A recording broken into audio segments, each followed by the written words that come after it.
And if you want to look at the college football playoffs, rankings that came out last night. Awesome show, by the way.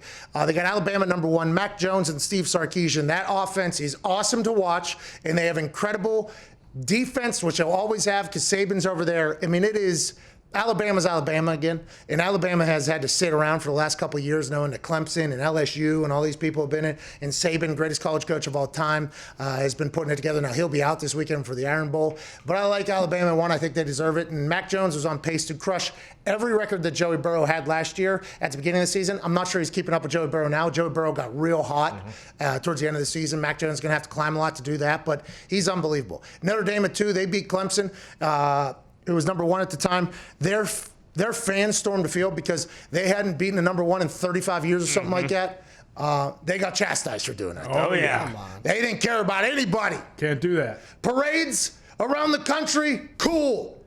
Fans storm the field. Stupid football fans, stupid sports fans. Can't do it. Grow up. Don't care if you haven't won in over 3 decades. Don't care that this might be the first time your team isn't all fluff. Don't care that this is the first year your team might be great and really go. They're number 2. Clemson's number 3. Ohio State's number 4. Ohio State's at number 4 behind a one-loss Clemson team who lost to Notre Dame, potentially because the Indiana game that happened this past weekend. Now, 5, Texas A&M, wild move. The whole office was very surprised by this. They beat the number 6 team, Florida, though. So everybody assumes that that's why it is, and their only loss is to Alabama. Correct. So at 7, Cincinnati, which is what we talked about earlier in the show. At 7, there's not enough room to move for Cincinnati to get up there, and I'm bummed about it. I'm not happy about it. Now, granted, could everybody lose, and would they still potentially not put Cincinnati in there? Yes, that is something that very much could happen. Cincinnati has a team athletically, I think, that can make a Power 6 run into the real college football playoff. Just the studs that they have on that team, the maturity they have on that team. UCF had it a few years ago. They didn't get the opportunity. 2020 thought there was a chance that a team like Cincinnati or like UCF could go on a run because of games being postponed. Wisconsin's not even playing enough games to potentially get there. Ohio State almost had a run-in with another team. There's a lot of things that could happen there, but it turns out with this first ranking, it looks like it's probably not possible for them. In 8, Northwestern. Northwestern and Ohio State will play at some point, so Ohio State will have to prove themselves yet again to another top 10 ranked opponent. Will Northwestern be able to hit on the deep balls that Indiana was hitting on? Will Northwestern be able to do what they did to Justin Fields, forcing him to throw 3 interceptions? I'm not sure. It feels like those top 4 are probably locked in for the long run. Yeah, because if you look at Cincinnati, Alabama and Florida are going to play in the SEC championship. So if Florida wins, Alabama's a one-loss team, and Florida's a one-loss team, then they're both still above Cincinnati probably. And then you had Notre Dame and Clemson, who they're going to play again. Same situation there. Ohio State and Northwestern. If Northwestern beats Ohio State, Northwestern's going to probably jump Cincinnati.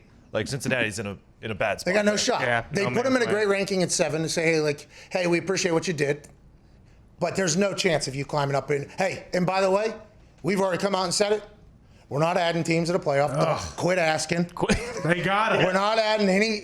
Quit asking. And if one of the teams can't make the game, we ain't postponing. They fucking lose. Quit asking. They've already come out and said that basically. It's like, hey, well, why don't we think about this a little bit? Why don't we make this an 8-team playoff? It's 2020. If the teams are available to do it, let's do it. Why not? Is it because of health and safety? Okay, well then why'd you play the season at all? You know, there's a lot of.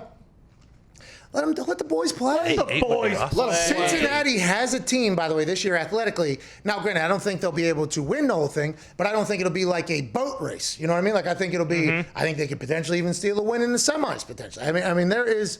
I think athletically they have a team that I'm not sure the college football playoff selection committee looks at. Like, okay, let's look at the team.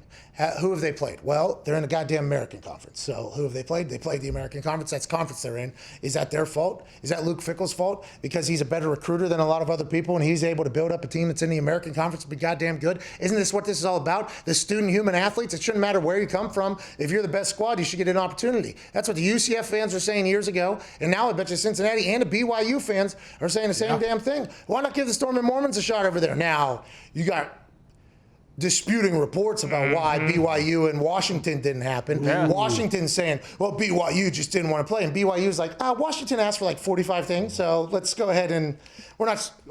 Oh, I'm sorry. We're supposed to bend over backwards just to play Washington this weekend? We're the undefeated squad, okay? Everybody can take it easy. But then Washington came out and said they were scared to play us because of college football rankings. It's just, there's a lot of interesting shit that goes on in college football. And last night the rankings said a lot. And it also told Cincinnati, don't matter how good you are, pal. Keep it moving. And Cincinnati is beating teams by like 40 points. If you remember, I think 2 weeks ago, they played ECU, and the head coach on the other team was mad because Cincinnati was running up the score. They have to if they want a chance at the college football playoff, and they're not even getting one. If there was ever a time to make it 8 teams, let's go. It's this year. Come on. Hey, Steelers-Ravens got canceled on Thanksgiving. Make the college football playoff 8 teams. Damn it. This is probably karma for Cincinnati. What's that? It's karma for Cincinnati. They should have just scored on Saturday. Oh, instead of doing smart analytical football. They did say that if they had 6 more points, they would have been moved up to 5. Would have changed a lot. Would have changed a lot. Point difference. You got some degenerates in that college football playoff committee. It's like, oh, they want to be up there, huh? You know what I want? I want them to cover. Which they, instead, they fucking take a knee. What, on the 1? Okay, what are you, smarter than NFL teams now all of a sudden? Don't want you in our goddamn playoff. Costing a lot of people money, pal. Yep. Let's get some phone calls. Hey, great question by him. Led to a conversation we're supposed to have.